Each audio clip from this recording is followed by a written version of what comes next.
দেশের অধিকাংশ সরকারি হাসপাতালেই চলছে শয্যা সংকট। হাসপাতালের বেডে সিট না পেয়ে মেঝেতে, বারান্দায় কিংবা সিঁড়িতে শুয়ে চিকিৎসা নেন রোগীরা। এটিই যেন বাংলাদেশের সরকারি হাসপাতালগুলোর চিরচেনা রূপ। কিন্তু ব্যতিক্রম চিত্র দেখা গেল বরিশাল বক্ষব্যাধি হাসপাতালে। 20 শয্যা বিশিষ্ট হাসপাতালে প্রায় 1 দশক ধরে নেই কোনো রোগী। 10 বছর ধরে এক বৃদ্ধাকে ভর্তি রোগী হিসেবে দেখানো হচ্ছে, যিনি আবার পরিচ্ছন্নতা কর্মীও। বিউটি বেগম, বয়স 70 পেরিয়েছে। বরিশাল বক্ষব্যাধি হাসপাতালে গিয়ে দেখা যায় পরিচ্ছন্নতা কর্মীর কাজ করছেন তিনি। কথার ছলে প্রথমে নিজেকে ওই হাসপাতালের পরিচ্ছন্নতা কর্মী হিসেবে পরিচয় দিলেও সংবাদকর্মী পরিচয় পাওয়ার পর নিজেকে রোগী দাবি করেন তিনি। তবে পরিচ্ছন্নতার কাজ কেন করছেন এমন প্রশ্নের জবাবে বলেন, চিকিৎসকেরা তাকে করতে বলেছেন। আমি সুস্থ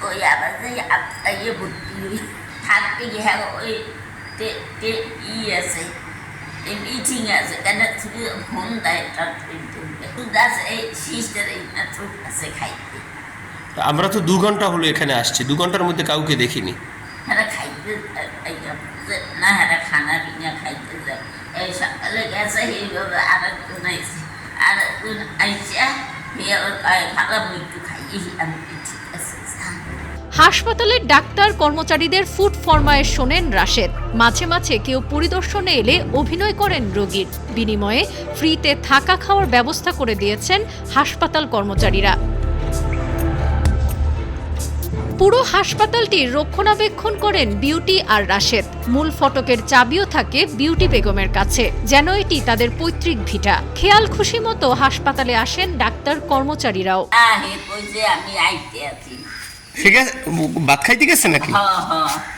ও হ্যাঁ, বাসা আবার ওই মোহনা ক্লাবের ওখানে তো খাইতে গেছে, বুঝছেন। এখন আবার আইয়ে পড়বে। নগরীর আমানতগঞ্জে 11 একর জমিতে 60-এর দশকে নির্মিত হয় বরিশাল বিভাগের একমাত্র বক্ষব্যাধি হাসপাতালটি। মাঠ, দিঘি আর গাছপালায় ঘেরা হাসপাতাল কমপ্লেক্স। বর্তমানে 20 শয্যা বিশিষ্ট হাসপাতালটিতে কাগজে কলমে দায়িত্ব পালন করছেন 2 জন চিকিৎসক সহ মোট 10 জন। কিন্তু অধিকাংশ সময়ই হাসপাতালে তাদের দেখা মিলে না। আপনি চিকিৎসা নিচ্ছেন এখানে কতদিন ধরে? 1 বছর ধরে এখানে। আপনার সমস্যা কি? যক্ষা। আপনার দেশের বাড়ি কোথায়? কাউনিয়া থাকেন। এখন বাজে 3টা, এই চিকিৎসকরা বা স্টাফ কেউ নাই এখানে, না? আপনি একা এখানে? আর কোনো রোগীও নেই?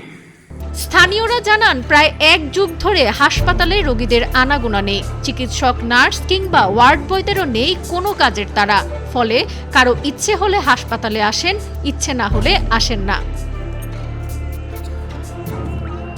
বিশাল আয়তনের পুরো হাসপাতালটি যেন ভুতুরে জঙ্গল। স্থানীয়দের দাবি, হাসপাতালটি পুরোদমে চালু থাকলে এবং দায়িত্বপ্রাপ্ত ডাক্তাররা নিয়মিত হাসপাতালে আসলে সাধারণ মানুষ সেবা পেতেন। সরকারি একটি প্রতিষ্ঠানও অবহেলায় ধ্বংস হতো না।